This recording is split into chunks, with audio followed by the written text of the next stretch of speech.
come from different places, Brisbane, Canberra, Melbourne, Sydney, etc. So very, very grateful to be here. So my name is Rugare Gomo, and I will be leading your workshop today. But before we do that, I'd like to just take a moment to acknowledge the traditional elders of our country. I'd like to begin by acknowledging the traditional owners of the land on which we meet today. I would also like to pay my respects to elders past and present. Australia, I came to you with many wounds. My wounds were worse than what I portrayed. I came to you broken. I came to you invisible and hiding my true self. I came to you fearful of expressing my heart's desires. I came to you with a dream of a better life than the one I brought to your shores. I begged that you'd be the answer to my brokenness and my hopelessness. And Australia, you welcomed me with open arms. You gave me a safe space to heal my brokenness. And now I am Kintsugi. Australia, I am overwhelmed by how much you have given to me. You gave me a safe home. I can take care of myself and I can take care of others. You took my shame away. I embrace all of myself today. I am free. You gave me love. I love myself. Others love me. And I have the capacity to love again. You gave me friendships. I have friends from all walks of life, sexual orientations, nationalities, political backgrounds. You gave it all to me. You restored my spirit. I am who I am meant to be, infinite. You gave me opportunities beyond my wildest dreams. I can fully seize the Australian dream. I hope you are proud of me. I am proud of me. Australia, you answered my call, and now I get to have it all. I answer your call, and I pass it all.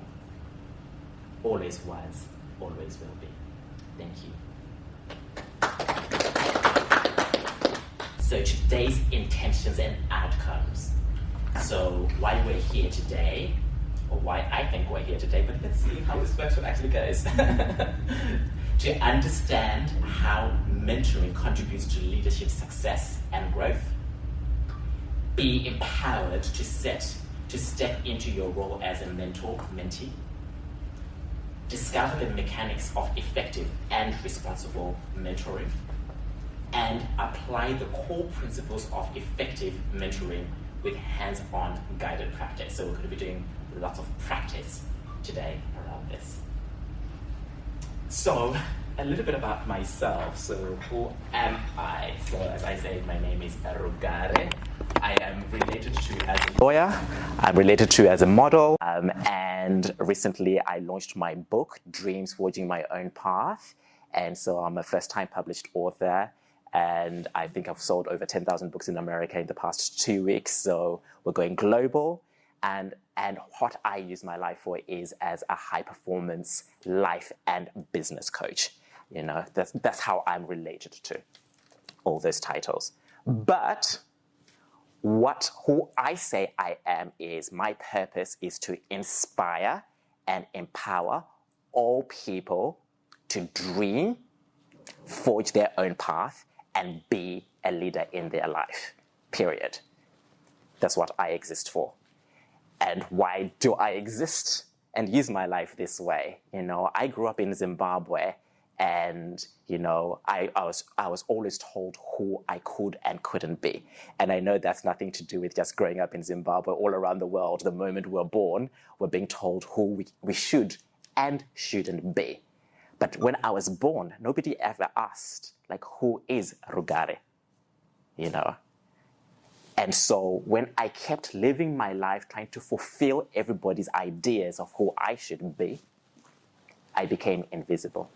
It caused mental health issues, depression. So I am here today to say that who you say you are matters. I want everybody's light to shine, just like I've had the opportunity to have my light shine and continue to discover how to make it shine brighter. The whole intention of today's workshop is really talking about how to unleash, mentoring. So I wanted to share a little bit about my life before we go into the workshops today. So, I was born in the UK. I was born stateless. So I was neither Zimbabwean, I was not British. So the moment I was born, the world told me who I couldn't be, in essence. And that was my journey of not belonging, disconnection, in essence. So growing up in Zimbabwe, it's a very traditional country, very Christian country, conservative. You go to church. I grew up going to church, every week, reading the Bible at home with my family, singing songs. And then there's a well-trodden path in Zimbabwe because there are very limited opportunities in Zimbabwe. The goal is to get into university. And at the time as I was growing up, there were only 2 universities in the entire country. So imagine a population of 15 million, 10 million less than Australia. Everybody is fighting for that coveted spot to get into university. And it's very specific. It's make it to university, have a professional career, and you've made it. And if you don't make it, that's shame on the family, in essence. So that was the context I grew up in, And so for me, I never felt at home in this particular context. My mom and my dad were social workers. They were retired. My mom was one of the first women doing HIV/AIDS education in Zimbabwe in the early 90s, where 1 in 4 adults in Zimbabwe were HIV positive and people were dying. There was no medication, and it's awful. And I love my mom because she was so brave going into communities where she was not wanted and having those conversations. So my mom role modeled using her voice in spaces where women did not have a voice. My dad was part of an organization called Scripture Union, and they had many youth leadership programs, in essence. So they did family counseling, street kid programs. So my home was a melting pot. What my mom and dad taught me was that everybody is welcome. When the girl who found out that she was HIV positive, who did that come to? To my mom and my dad. When a couple was fighting, who did they come to? To my mom and my dad. So what was modeled in my home was that our humanity shows up, but my mom and my dad always created safe spaces for people to talk about the things where in broader society was considered unacceptable. So that was the context of my home. In addition to that, because of their work, would have people from Australia, the UK, the United States, organizations like USAID, Tier Fund, that come and volunteer. And so the volunteers would sometimes stay in our home. And we always loved the Australians. The Australians were the most fun because there were no colonial hang-ups whatsoever. So Australians and New Zealanders, whenever they came, they were always adventurous, curious. And so we loved that so much. And so when I was 5 years old, one of these volunteers, who I call Uncle Andrew, came.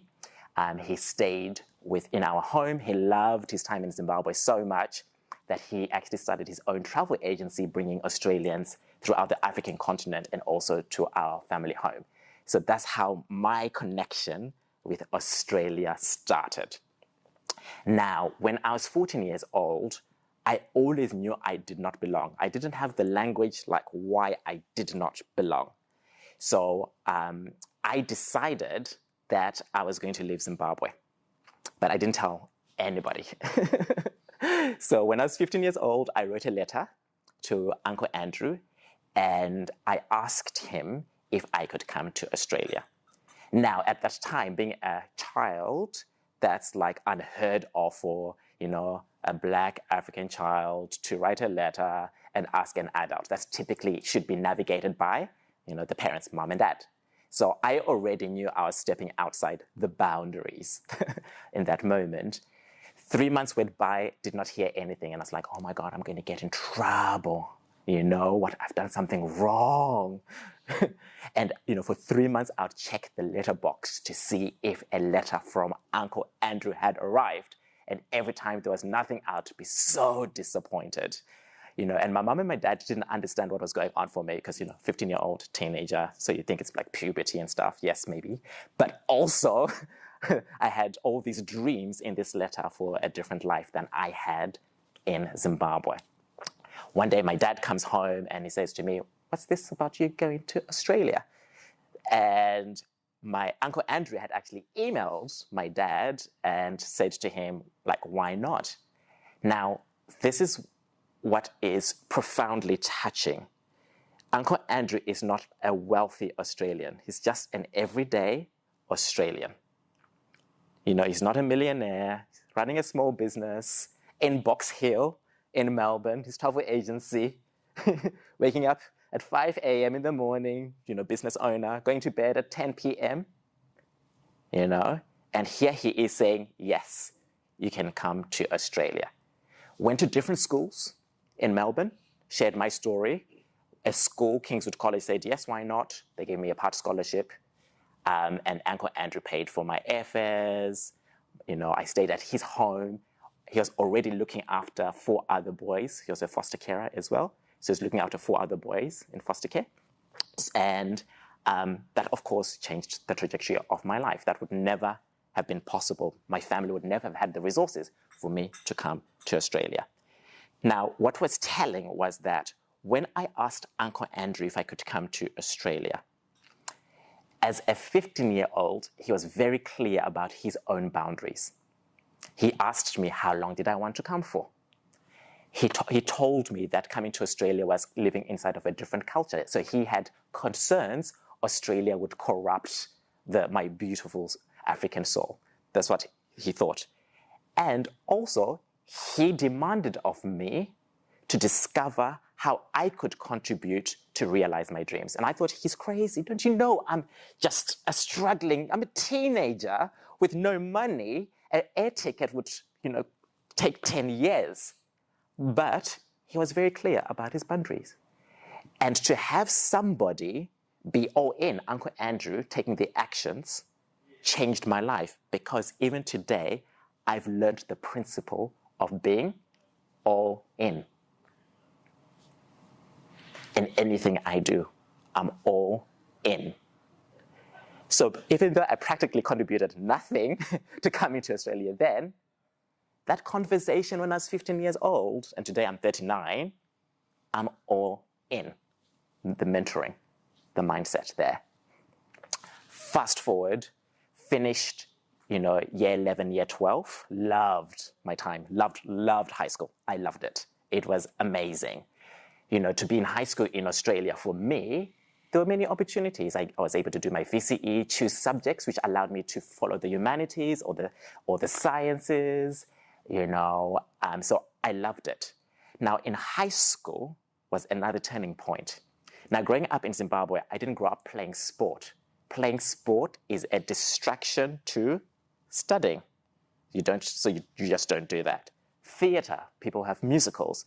Going to a musical is in the way of studying. So here I am in high school, and there are all these activities. You can go and, be in a musical. You can go and do basketball and play soccer.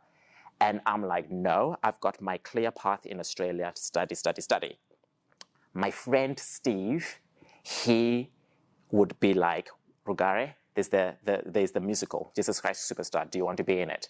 I'll be like, yes, but no, I've got to study. It's like, go and try. And then basketball. I remember going to try for basketball and I failed dismally for that. But again, I had this person who was by my side encouraging me to just try. And I was scared because it was like doing something outside my own comfort zone. And I didn't know how would I participate in this and how would that affect my studies. But I learned again to just try. That was one of the things that I learned. University. just during the Zimbabwean crisis. Some of you may have heard of the Zimbabwean crisis then, hyperinflation. The money was completely worthless. My family lost everything, all the pension, all money in the banks were worth nothing whatsoever. My mum would have to travel to South Africa every month, and she had work there.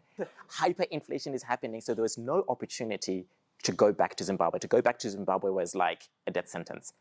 And so for me, I had to figure out, how am I going to continue my stay? Remember, Andrew is happy for me to be here for only 2 years. And then as an international student, university fees are exorbitant, completely exorbitant. And I'm 18 years old.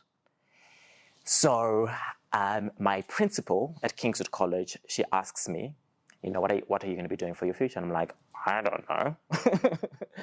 Just very stressful. While everybody was celebrating finishing their year 12 and doing schoolies, I'm like, where am I going to end up?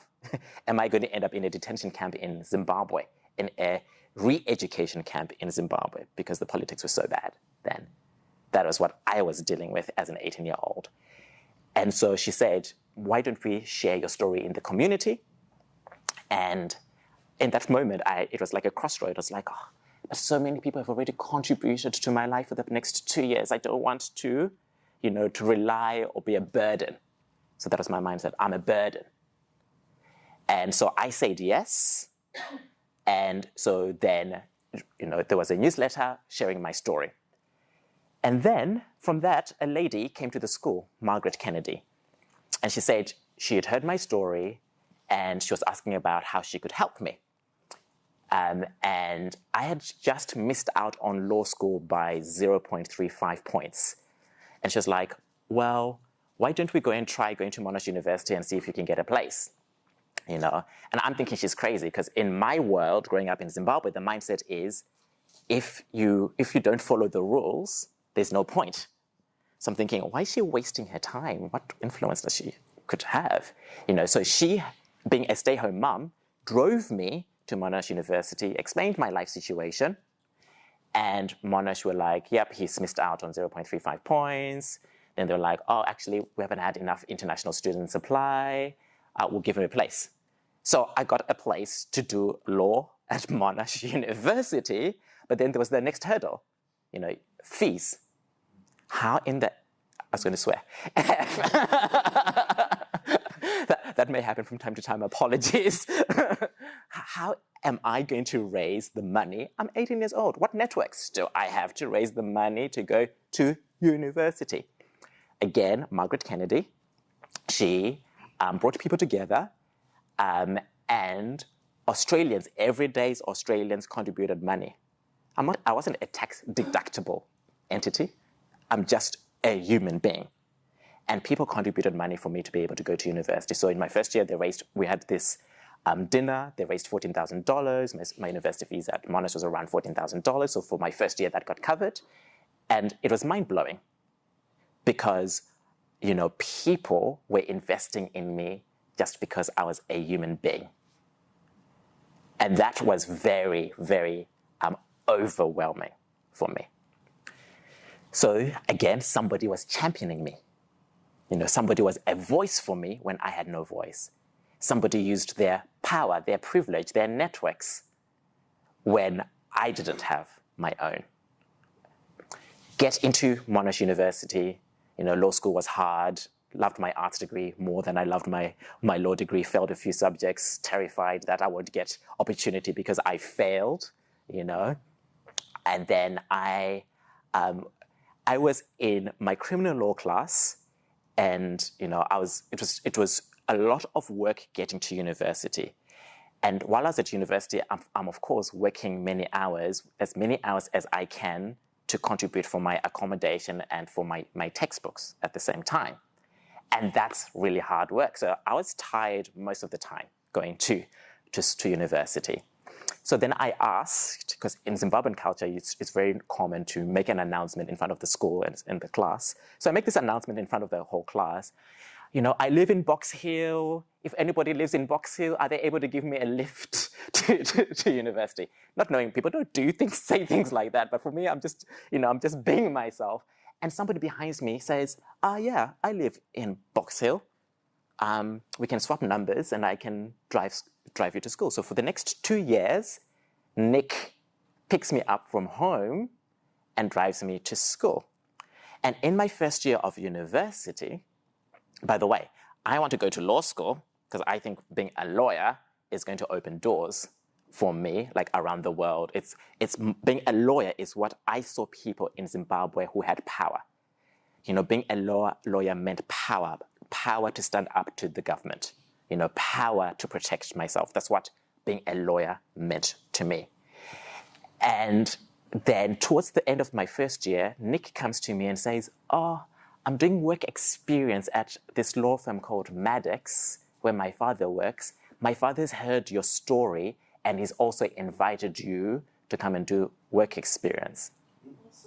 I know. And it was mind-blowing because, number one, I didn't know what a law firm was. I'd never stepped into a law firm, even though I'm studying to be a lawyer.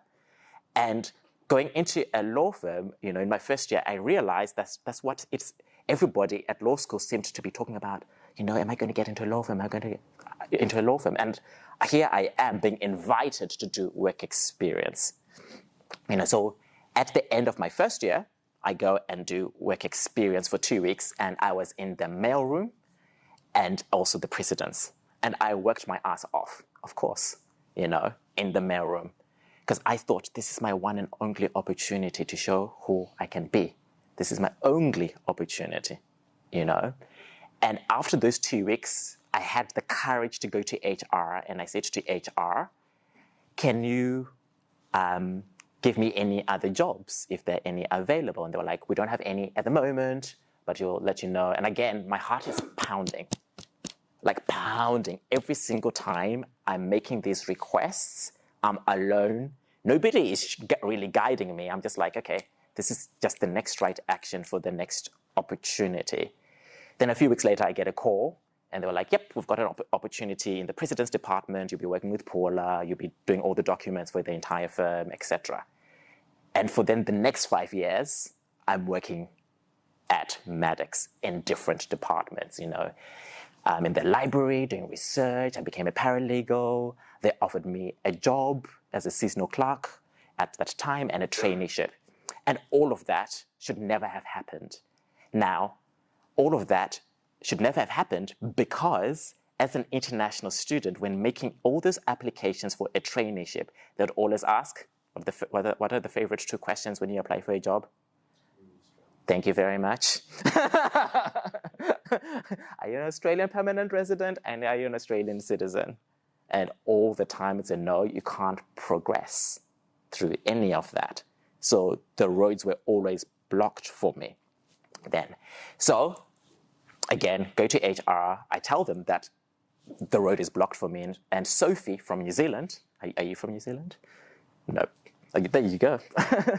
She was like, that makes no sense. Like she was confused. She probably didn't even know that that's the process for herself, even though she was the head of the graduate training program. And she said, just give me a paper application. So I gave a paper application, and that opened the door for me to actually qualify as a lawyer again. So another person, you know, removed the obstacle. That's the power of people. Now, while I'm in the law firm, how many people, what do you hear about the culture of law firms? What do people hear about the culture of law firms? It's long hours. Long hours, yes. Relentless cutthroat. A relentless cutthroat. So there were those conversations as well within the law firm. And a senior associate, so a person who's been in the firm for about 8 years, he would take me out for lunch. And he would say, Rugare, do not be like me. Get the training in the firm and get out. I now have a mortgage. You know, I've got my overseas trips, and now I've got all these commitments which require money. I can't get out. Take everything the next 2 years and get out. And for me, I'm thinking like, why would I want to get out? I'm just getting started in my legal career. But then over those 2 years, it was horrible. the training was amazing, but there was a particular department that was toxic, and it was known to be toxic, but I thought I was strong enough, So yet I was being mentored. I was like, I'll show you how strong I am. But in the end, that department wore me down. It impacted my mental health. I was depressed, even though I didn't know I was depressed. We didn't even have a conversation of mental health. I just thought I was weak. Frankly, I just thought I'm weak. I can't make it. Everybody seems strong, and I'm the one who's weak. Left for another firm and realized that the culture in typically large firms is the same. And at that firm, they announced that the Property Council of Australia, the Victorian chapter, was unleashing a program, a mentoring program for the property industry. And I applied. I think they had over 700 applications, and I was one of 25 to be accepted. And when I went in for my first meeting, the moment I entered into the room, I was awestruck. There's this lady, and her power consumed the room, and she had orange hair, she had this leopard skin outfit, and I was like, she stands out. And if you've grown up in Melbourne, the typical outfit is black. That's that's the typical. Thank you very much for demonstrating. Not shaming, demonstrating. Nothing wrong. And so she asks me these questions about my future and what I love, what I like to do. And at the end of it, she said, Rugare, nothing you've actually said has anything to do with your interest in property. You're more interested in helping people. And that terrified me, because for the first time, I felt seen. Roz saw me. She saw my heart. And again, she broke all the rules to deal with what was right in front of her. This person who wanted to make a difference to people's lives. So she said to me, instead of me introducing you to all the people I know in property, we're going to go on this journey to see how you can actually leave the law and enter into a different profession. She did that for me, because I couldn't even tell the truth to myself. After all, how could I leave the law? I came to Australia by myself when I was 16 years old. People had contributed thousands of dollars for me to go to university. I'm finally a lawyer, and when I qualified as a lawyer, I'm Zimbabwean, so I wrote my name as a Zimbabwean. I'm not even Australian. And not only are my mom and my dad proud, but my community is proud of what I've accomplished. So for me, it felt like I was betraying them by even considering something other than what I'd learned as a lawyer. But she saw me. She saw me. And she used her voice and her influence to change my life. Now, opportunities didn't show up immediately. It took a very long time. It took a whole year, actually. And in the journey, she introduced me to her network, and other people also mentored me in the process. We tried different things. At first, I thought maybe I could be a property developer. And when we explored that, I started having heart palpitations, the same I was having as being a lawyer. And I was like, I'm going to close that door. Thank you very much. The thing that I had decided that became very clear is that I liked and wanted to be a decision maker. And I also wanted to help people. One of the things I'd seen when I was practicing law was that we would spend all this time creating briefs, doing research for CEOs, business owners. And then when there were disputes, most of the time they were not interested in the research. And I was like, but I've done thorough work and I've had a considered pathway for a different outcome. I want to be a decision maker. If I'm doing this for others, why don't I do this for myself? So something shifted there where I was like, how would this work if I did that for myself? Now, corporate Australia, typically predominantly white, and very few black professionals at that time in Australia. Now there are many more Africans in the professional world, but I was always typically the only black person in the room. And white corporate Australia kept on saying these few things to me. We can see you are valuable, but you don't tick the boxes. How many people have experienced you don't tick the box? You know, so I always was a person that couldn't tick the box for them. The other thing, so for me, thank you very much. It's a good question. No. So they would say, oh, you don't have an MBA. Go and do an MBA. So, some of them would be actually even saying, go and do an MBA in the United States, not just in Australia. Go to the United States first and then come back and do that. Then let's talk. So that was one of the boxes I didn't tick for people. And then they would actually also say that I was a wild card. They'll be like, oh, we can see that you have a lot to offer, but, you know, it's the global financial crisis. We don't have much money and we just don't want to take that risk. Whatever other excuses they also had during that period of time, you know. So a lot of the time, what I saw was people already had their criteria, the boxes they needed to tick, but they didn't see who I really was. I was that person who raised over $120,000 to go to university. That's my first capital raise, people. That's what many startups want to do. I did that when I was 18 to 25 years old, you know. I was that person who worked from the ground up in the law firm, in the mail room, and learned the business of the entire law firm, you know. I know how to run a law firm. I did it all. The mail room, the precedents, the library, going to every partner's office, changing the loose leaf. So again, you know, the system made me invisible itself. Now, systems, there are ways one can respond to systems. You know, I can be a victim to it, you know, and I am a victim to the system, but I don't live my life being a victim to it. But I'm very clear that the systems, for me, don't allow my full light to shine.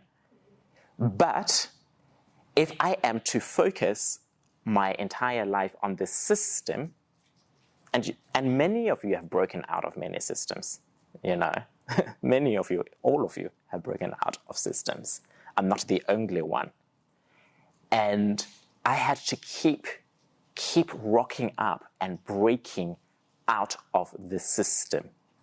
But every time I did, it always seemed there was also another person there who just seemed to show up out of the blue. And so that was the other thing I learned. The more visible I became and vocal I became, it started connecting with the community that could also support me. So I like to tell people that I am not self-made. I'm not. I am absolutely community-made. It took people like you today being here for the life I have today. And I'm so grateful for that. I'm so, so grateful. You don't need to have a degree to make a difference. You know, Margaret was a stay-home mom and used her voice. That changed my life forever. So, you know, as we're here today, I want you to know that you already matter and your story and life experiences are already extraordinarily valuable. And all of you have already been doing the work. I know. So it's already even very humbling that you'd even choose to be here today to discover how to even let your light shine even more. So I'm very grateful. Thank you.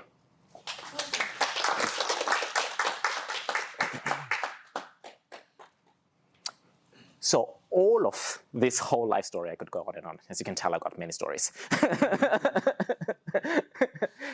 Has culminated in me writing my book. I am the first Black gay African Australian to write and publish their memoir in the world. You know, thank you very much. It is profoundly great to do that, and it's profoundly sad because, you know, the reason why our stories are not being shared is because of still the stigma, you know, the pain, the people get killed still.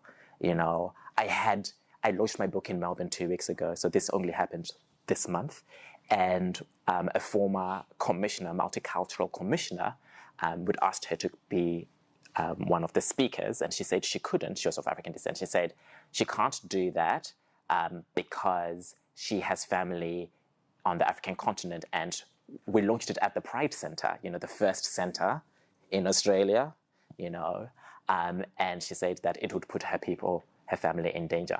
I completely understand that, like, you know, that's the level that we're still talking about today. But then the part that was shocking for me was, how could a person of power, the multicultural commissioner, who I thought would be advocating for a person like me, her hands are tied. So as I've like, then who has been advocating for me? The people who I thought were advocating for me are not. And so I want you guys to know that we've got to stop waiting for somebody to advocate for us. You've got to advocate for ourselves today.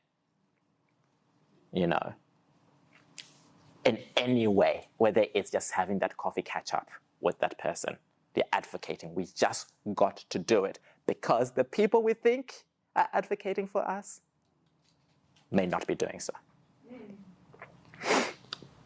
Now, I have no idea where to go with all of this.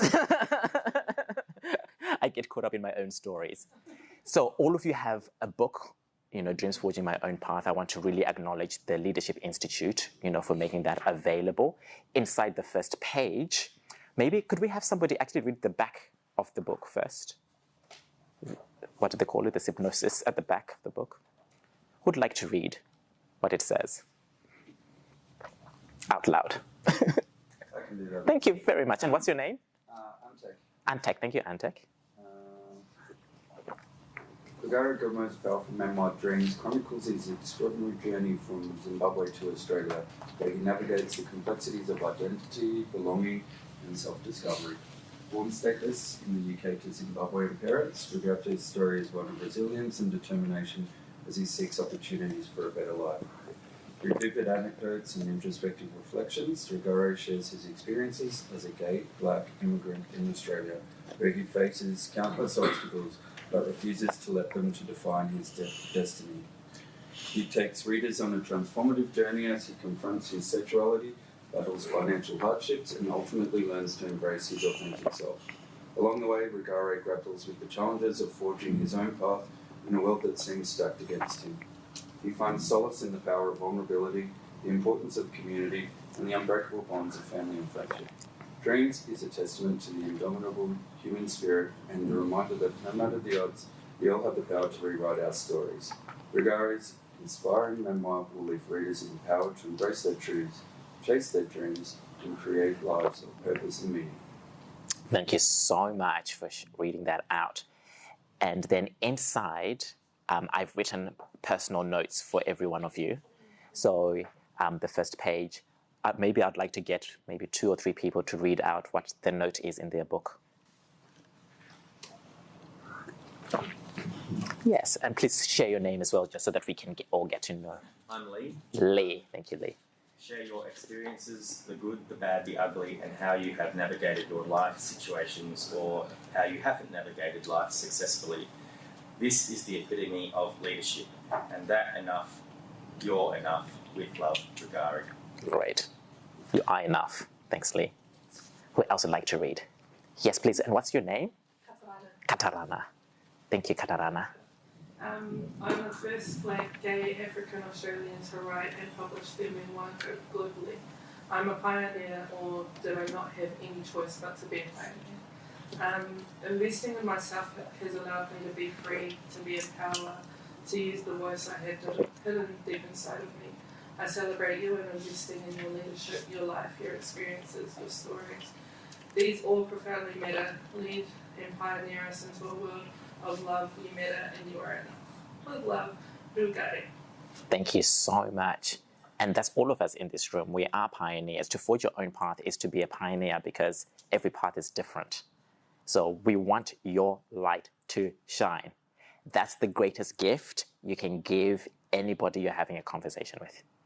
Your life, your stories, the good, the bad, the ugly.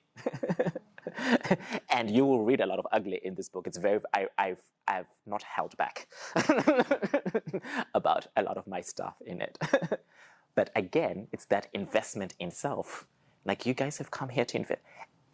It makes me cry because it's a privilege. Not everybody gets the opportunity to invest in themselves. And some people have had to fight to be here today with the organizations, you know. Whoop, whoop. My husband says that's a very weak whoop, whoop. One more person who'd like to read. Yes, please, and just say your name. Yes. Hi, Damien. Thank you in investing in yourself to keep amplifying your leadership. You matter, you make a difference. With love, Rugare. Wonderful. Thank you.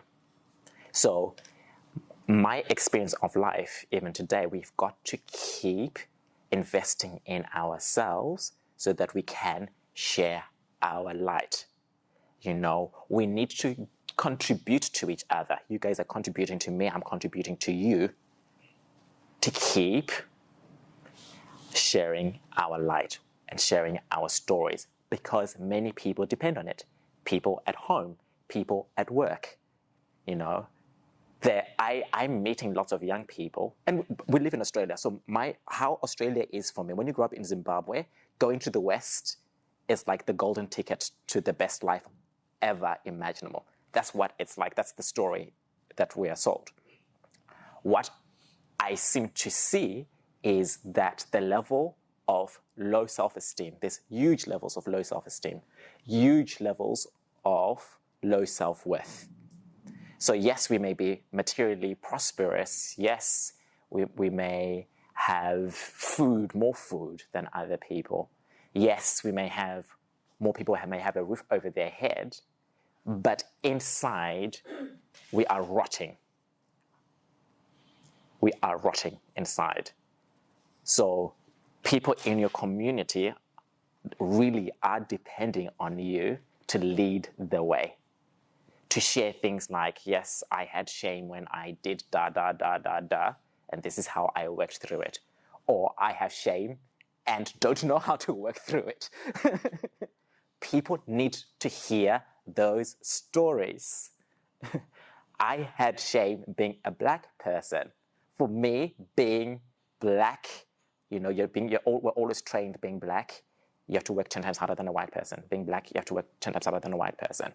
I couldn't look at white people in the eyes when I came to Australia. I couldn't speak, for heaven's sake. I was shut down. I've had to invest in myself to love my chocolatey skin, you know. And then the other part is I'm gay. F that. I don't want to be gay. I just want to be straight and, you know, have the love and fit in with everybody and have all those opportunities that come with straight people. That's how it is. That's how it was in my head. And I used to, I promise you, I used to walk at a traffic light. I'll be like, am I walking like a straight man? Am I walking like a straight man? Am I walking like a straight man? That was the constant conversation. When I'm sitting down at the law firm, because there was no representation of gay people. I thought I didn't know. So I'd be like, you know, he's giving me instructions. I'm thinking, hope he doesn't know I'm gay. Hope he doesn't know I'm gay. If he knows he's gay, will I get more work? Will I get more work?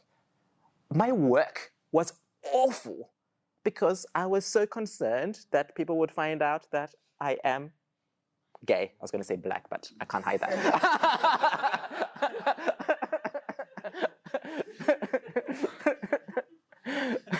So that's why, you know, when you see me being emotional, you guys are investing in yourselves. Because the levels of low self-esteem, low self-worth, and people pretending to be empowered is so high. Your communities are depending on you today. Let your light shine. So, Maybe before we go into pet sharing, what is already opening up for you? What are you learning already by being here?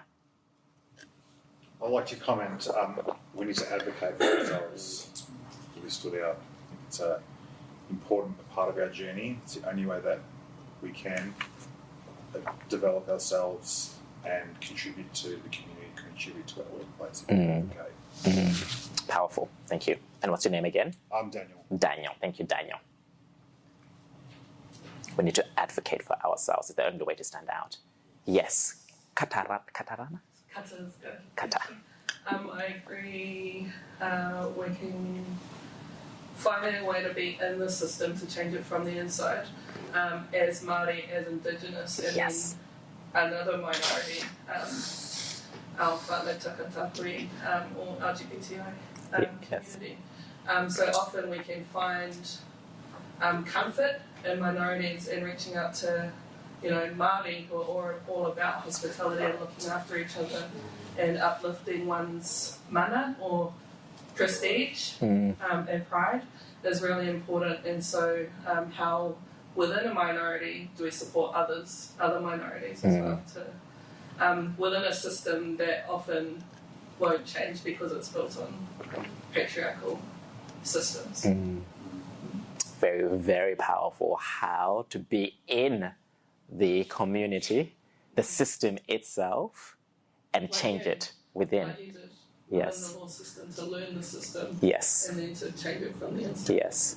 And that is one of the things, I don't know, maybe it's not, normally I'm told not to bring politics, but when you look at President Obama, I use different examples, but one of the things that President Obama had to deal with was when he was deciding to be president, it's like, do I want to be part of the system, like be part of the political game to change the system, or make a difference outside the system? There is no right and wrong. You've got to figure out your path. So people can criticize him for being part of the system, but the only thing that matters is what is your path. For some people, it's going to be being a politician. For some people, it's working in the NGO. For some people, it's raising their children. All of that matters. Great.